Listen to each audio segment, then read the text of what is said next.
When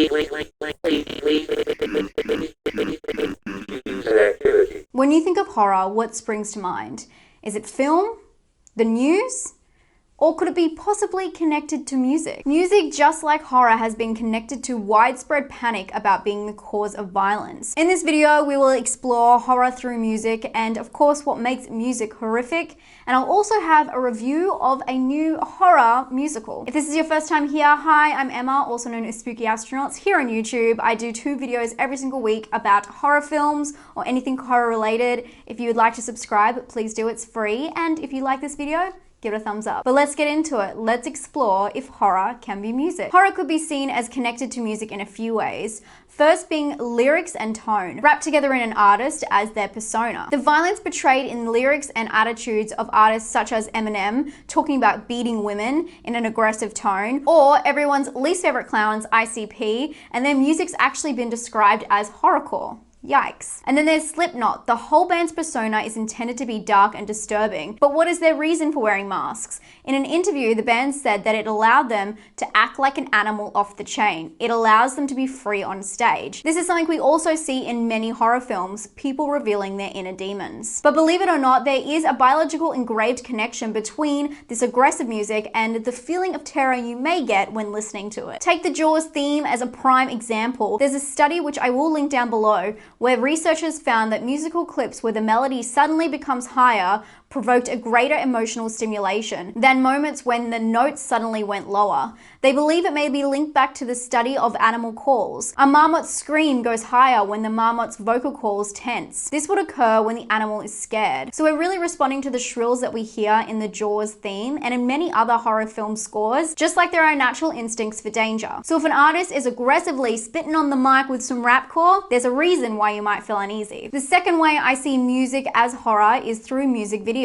After all, a large percentage of independent horror starts in short film, so why not music videos? Usually you'll see horror elements being brought into artists who portray themselves aggressively, as we spoke about in lyrics and tone. But there are some outliers. Some music is created in the style of horror and by directors such as Chris Cunningham. And if you haven't seen any of Chris Cunningham's work, you are missing out on some real good nightmares. Cunningham is a British video artist and music video director. He's well known for his work with Aphex Twin, For Rubber Johnny, Window Licker, and Come to Daddy. His work is really amazing and really does show the crossover between horror and music. But then we could flip this whole thing on its head and talk about some music that's not aggressive at all. In fact, all of these songs have hit the top 10 billboards, and they all have horror elements. These popular artists use horror in their music videos as a simple stylized approach. Michael Jackson's Thriller, Backstreet Boys' Everybody, and then more recently, artists like Billie Eilish taking a dip into some American Horror Story-esque stylization. So what is it, society? Do we love skulls and death? Or are horror fans just freaks and weirdos?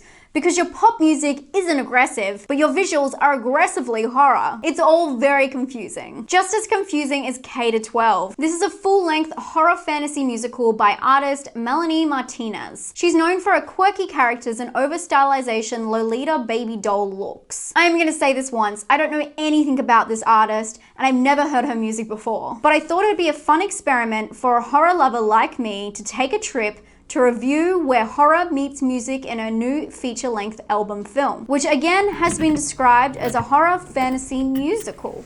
Which brings me here to Event Cinemas. This movie is on YouTube currently, but I really wanted the immersive experience, and it's not very often that special features like this play in my cinema, or really any cinemas. So I'm really interested to see the blurred lines between music and horror, and if it is technically horror or it's just using the stylization to appease a crowd. Because saying something is a horror musical and actually delivering a horror musical are 2 different things. So here goes. Can a pop artist pull off a horror film? I'm not expecting this film to be scary, don't worry, but I am expecting it to at least be interesting. Let's go.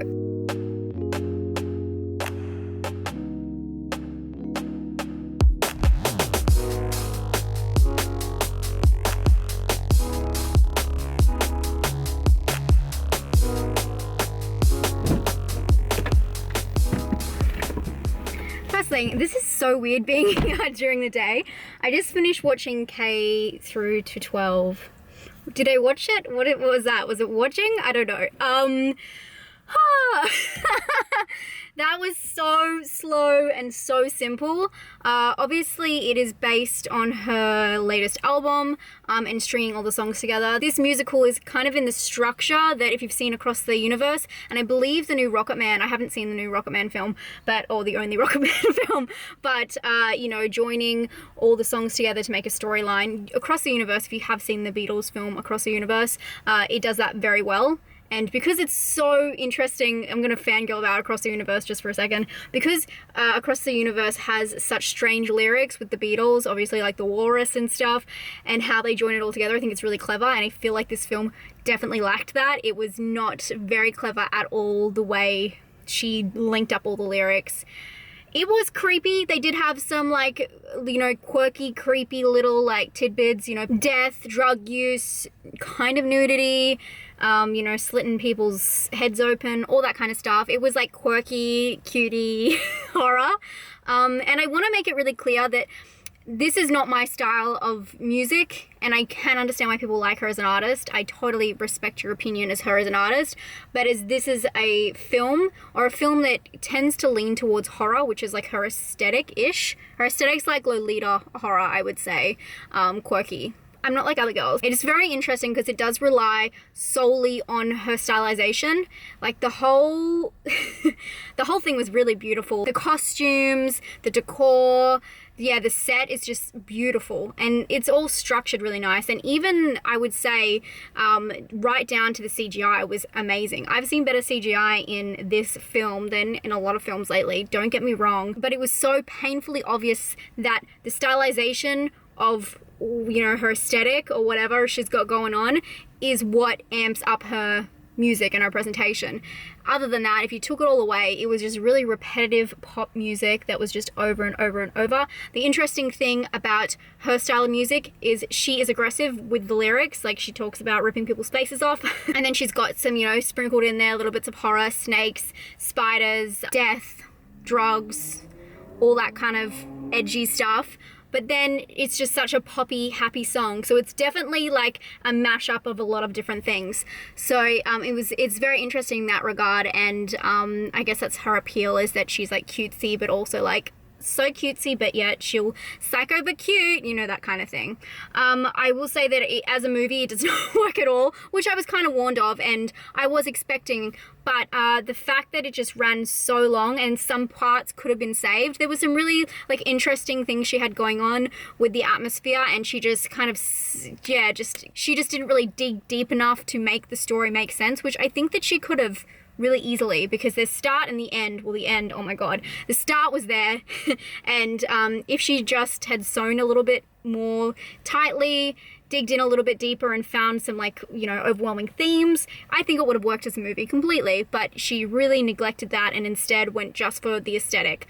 So do I think that she is utilizing horror as an aesthetic? Totally. But everyone has horror in their own way. I'm not the gatekeeper for your horror aesthetic and using horror how you want to. That's completely up to you. But I guess my question is, should this movie be marketed as a horror musical? Again, up to your interpretation. I would definitely say it's more on the darker side, you know, like a dark comedy. It's like a dark musical, I would say. But there's also other musicals, like Little Shop of Horrors, I guess, uses a lot more horror in it, but you know, it's still cutesy in its own way. But there's a lot of different aspects in life that use horror in their own way, including kids' TV shows. You know, there's The Count. He's a vampire, you know, it's very interesting because a lot of people take horror and they sprinkle into a lot of things, and then we go and see a movie like Hereditary and people still insist it's not horror, but yet horror can be sprinkled anywhere and in anything, is what my point kind of is. There is no real definition of what horror is because horror can be anywhere. But in saying that, I totally would not recommend going and watching this if you're not into her music. I would totally not recommend this. It was slow as hell and it was simple as hell, and it did utilize horror aspects to try and make it interesting, and if that's what you got, that's what you got to work with. But I need something deeper. I'm gonna give that one probably like a 3 out of 10. Again, it looked beautiful, but I guess that's kind of like her music. It like looks beautiful, but really what else is there? At the end of the day, K through to 12 is a musical, and we do have a lot of great light-hearted musicals that utilize the horror aesthetic. Little Shop of Horror that I already mentioned, Rocky Horror Picture Show, and of course Repo. I did not forget Repo. I love Repo. So in my eyes, horror can be music, but for society to accept it, it usually has to be playing off the back of something else. But to be honest, just like this film, we're seeing more and more crossovers, and rarely something today is just a horror film. It's a horror comedy or a horror sci-fi, etc., etc. But at the end of the day, I think we can all agree, whether in film, TV, music, horror is just a moment of escapism that potentially makes you piss your pants.